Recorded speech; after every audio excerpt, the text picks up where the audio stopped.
നമസ്കാരം. എല്ലാ വാർത്ത ഇൻസൈഡിലേക്ക് സ്വാഗതം. അങ്ങനെ രാഹുൽ ഗാന്ധിക്ക് അടക്കം 8ന്റെ പണിയാണ് രാഹുൽ മാങ്കൂട്ടത്തിൽ കൊടുത്തിരിക്കുന്നത്. മറുഭാഗത്ത് രാഹുൽ മാങ്കൂട്ടത്തിൽ ഇപ്പോഴും തെറ്റ് ചെയ്തിട്ടില്ല എന്ന് വിശ്വസിക്കുന്ന ഒട്ടനവധി കോൺഗ്രസ് നേതാക്കളുണ്ട് എന്നുള്ളത് യാഥാർത്ഥ്യമാണ്. അക്കൂട്ടത്തിൽ മാങ്കൂട്ടത്തിനെ പിന്തുണച്ചുകൊണ്ട് മഹിളാ കോൺഗ്രസ് ജില്ലാ അധ്യക്ഷ രംഗത്ത് വന്നിരിക്കുന്ന ഒരു കാഴ്ചയും കാണാൻ കഴിയുന്നുണ്ട്. കാസർഗോഡ് മഹിളാ കോൺഗ്രസിൻ്റെ ജില്ലാ അധ്യക്ഷയായ മിനി ചന്ദ്രനാണ് ഇക്കാര്യം പറഞ്ഞിരിക്കുന്നത്. അതും 2 കൈയും കൂട്ടിയിടിച്ചാൽ മാത്രമേ ശബ്ദമുണ്ടാവൂ എന്നാണ്. രാഹുലിനെ മാത്രം കുറ്റപ്പെടുത്തേണ്ടതില്ല, യുവതിയുടെ ഭാഗത്തും തെറ്റുണ്ടാകും എന്നുള്ള സൂചനകളാണ് ഈ ഒരു പ്രസ്താവനയിലൂടെ പുറത്തുവിട്ടിരിക്കുന്നത്. നിലവിലെ സാഹചര്യത്തിൽ ഒരാളെ മാത്രം ഒറ്റപ്പെടുത്തുന്ന ഒരു അവസ്ഥയാണ് ഇപ്പോഴുണ്ടായിരിക്കുന്നതെന്നും അവർ പറഞ്ഞു. ഇപ്പോഴത്തെ വിഷയം ആരോപണം എന്ന് തന്നെയാണ് ഇപ്പോഴും ഞങ്ങളുടെ മനസ്സിലുള്ളത്. എന്തെങ്കിലും വസ്തുത ഉണ്ടെങ്കിൽ നേതൃത്വം എടുക്കുന്ന തീരുമാനം എന്താണോ അത് തന്നെയാണ് കാസർകോട്ടെ മഹിളാ കോൺഗ്രസിൻ്റെയും തീരുമാനമെന്നും മിനി ചന്ദ്രൻ പറയുന്നുണ്ട്. ഇതുവരെയും ആരും പരാതി കൊടുത്തിട്ടില്ല, രേഖാമൂലം ആരും സമീപിച്ചിട്ടില്ല. ഇത്തരത്തിലുള്ള ഊഹാപോഹങ്ങളും വാലും തലയുമില്ലാത്ത ആരോപണങ്ങളും ചില സ്ക്രീൻഷോട്ടുകളും കോൾ റെക്കോർഡിങ്ങുകളും മാത്രമാണ് പുറത്തു വന്നിട്ടുള്ളത്. അങ്ങനെ ഒരു വിഷയമുണ്ടെങ്കിൽ അവർ രേഖാമൂലം ഒരു പരാതിയുമായി മുന്നോട്ട് വരട്ടെ. സ്ത്രീകൾക്ക് അങ്ങനെ ഒരു അതിക്രമം നേരിടേണ്ടി വന്നിട്ടുണ്ടെങ്കിൽ അത് അപലപനീയമാണ്. ഒരു ഭാഗം മാത്രമായിട്ട് അങ്ങനെയൊന്നും സംഭവിക്കില്ല. 2 കൈയും കൂട്ടിയടിച്ചാൽ മാത്രമേ ശബ്ദം കേൾക്കൂ എന്നാണ് പറഞ്ഞിരുന്നത്. ഒരാരോപണം മാത്രമായി ഇത് നിലനിൽക്കുന്നിടത്തോളം കാലം നേതൃത്വത്തിൻ്റെ തീരുമാനം എന്താണോ അതനുസരിച്ചായിരിക്കും മുന്നോട്ട് പോകുന്നത്.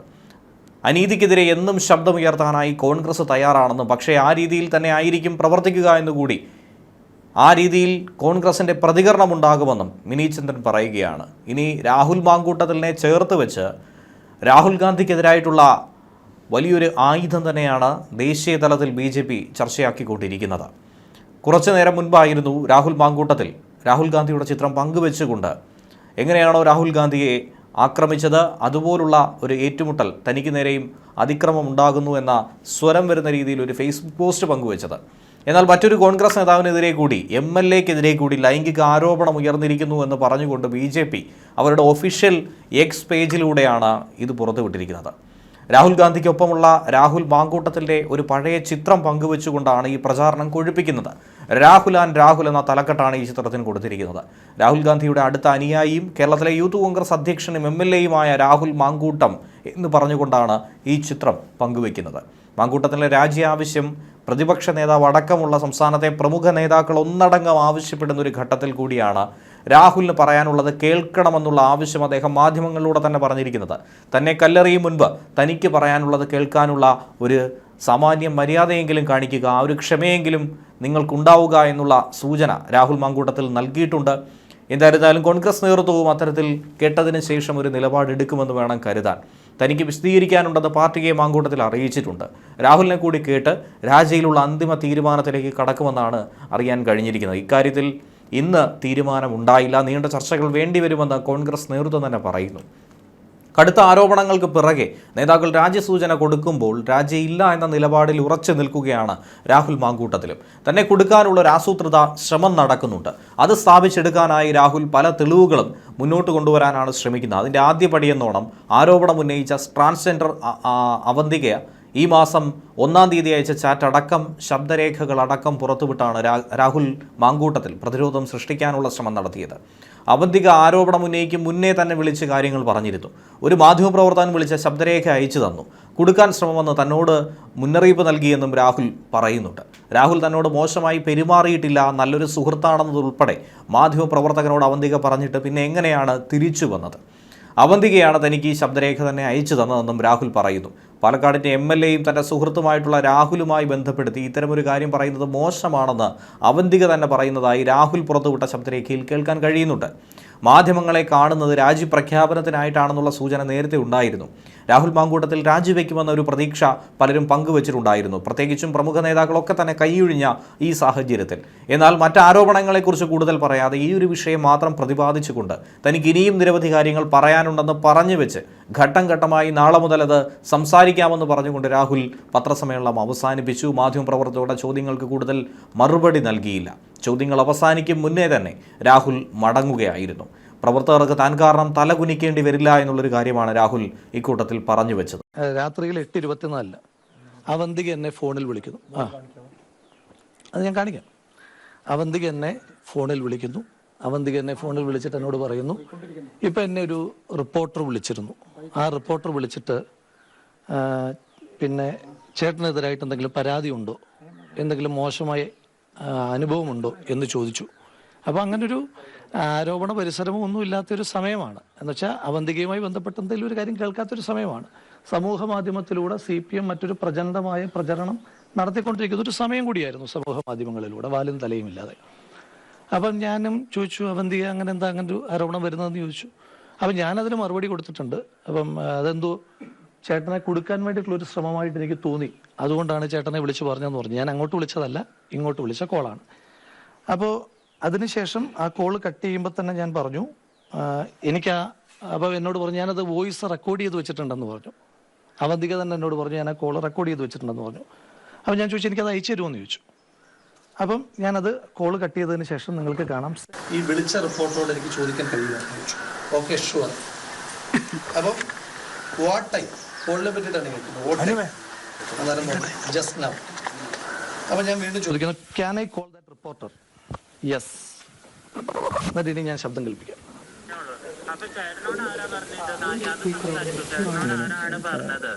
ചേട്ടൻ ന്യൂസ് 18 റിപ്പോർട്ടറാന്നല്ലേ പറഞ്ഞ, അപ്പൊ അത് സംസാരിക്കേ. നിങ്ങളിങ്ങനെ എല്ലാം മറച്ച് സംസാരിക്കേണ്ട ആവശ്യമില്ലല്ലോ. അല്ല, ഞാൻ കാര്യം പറയാം. ഒരു ത്രട്ടണിങ് സിറ്റുവേഷനിലാണ്. ലൈഫ് ത്രട്ടണിങ് തരത്തിലുള്ള ഭീഷണി നിങ്ങൾക്ക് നേരിടുന്ന ഒരു സാഹചര്യം ഉണ്ടായി. ബിക്കോസ് രാഹുൽ മാങ്കൂട്ടത്തിന്റെ ഭാഗത്തു നിന്ന് നിങ്ങൾക്ക് വളരെ പ്രയാസകരമായ ഒരു അനുഭവം നേരിട്ടു. പക്ഷെ നിങ്ങൾ അങ്ങനെ ഒരു കാര്യം പുറത്ത് പറയാൻ പേടിയുണ്ട്, നിങ്ങൾ ആരോടും പറയാതിരിക്കുകയാണ്. അതിന്റെ ചാറ്റും മറ്റേ ഫോൺ റെക്കോർഡ്സും എല്ലാ സംഭവവും നിങ്ങളുടെ സ്കൈപ്പിലാണ്. പക്ഷെ ലൈഫ് ത്രട്ടൺ സിറ്റുവേഷൻ ആയതുകൊണ്ടാണ് നിങ്ങൾ ഇത് കാര്യം ഇങ്ങനെ മുമ്പോട്ട് പറയാത്തെന്നാണ് പറഞ്ഞത്. അപ്പം അതിനിടയിലാണ്, കാരണം എനിക്ക് ഇതിനെപ്പറ്റി കൂടുതൽ സീരിയസ്നെസ്സിൽ ഇത് ആരൊക്കെ എവിടെ നിന്നൊക്കെയാണെന്നൊന്നും എനിക്ക് അറിയത്തില്ല. ഇയാളുമായി ബന്ധപ്പെട്ട കഴിഞ്ഞ ദിവസം ഒരു അലിഗേഷൻ ഉണ്ടായി അറിഞ്ഞായിരുന്നോ? ഞാനായിട്ട് ബന്ധപ്പെട്ടു റിലവന്റ് അല്ലാത്തതായതുകൊണ്ട് ഞാൻ ഫോർവേഡ് ചെയ്യിക്കുകയാണ്. നമുക്ക് ആവശ്യമുള്ള വോയിസ് മൊത്തം ഞാൻ കേൾപ്പിക്കാം. പോലീസിലായിട്ട് കംപ്ലൈന്റ് പോകാനും അല്ലാതെ എന്റെ പാർട്ടി വഴി കംപ്ലൈന്റ് പോകാനും എല്ലാ അവസരങ്ങളും ഈ നാട്ടിലുള്ള സമൂഹത്തിലല്ലേ നമ്മൾ ജീവിക്കുന്നത്. അപ്പൊ എനിക്ക് പേഴ്സണലി അങ്ങനെ തന്നെ എക്സ്പീരിയൻസ് ഉണ്ടായാൽ എനിക്കത് തുറന്നു പറയാനുള്ള ബോധവും വിവരവും എല്ലാം ഉള്ള വ്യക്തിയാണ് ഞാൻ ഇതുവരെ ആർക്കും കംപ്ലൈന്റ് കൊടുത്തിട്ടില്ല. പിന്നെ രാഹുൽ എന്നെ സംബന്ധിച്ച് എന്റെ നല്ലൊരു സുഹൃത്താണ്. എന്റെ അടുത്ത് മോശമായിട്ട് സംസാരിച്ചിട്ടുമില്ല. ഇല്ല. ഓക്കെ. അപ്പൊ ക്ലിയർ ആയത്. ആരാ ഈ പരാതി പറഞ്ഞതാരാണ്? ഞാൻ ഇപ്പൊ നിങ്ങൾക്ക് അങ്ങനെ ഇല്ല എന്ന് പറഞ്ഞ സ്ഥിതിക്ക് നിങ്ങൾ അത് വിട്ടേക്കുക, സംഭവം വിട്ടേക്കുക.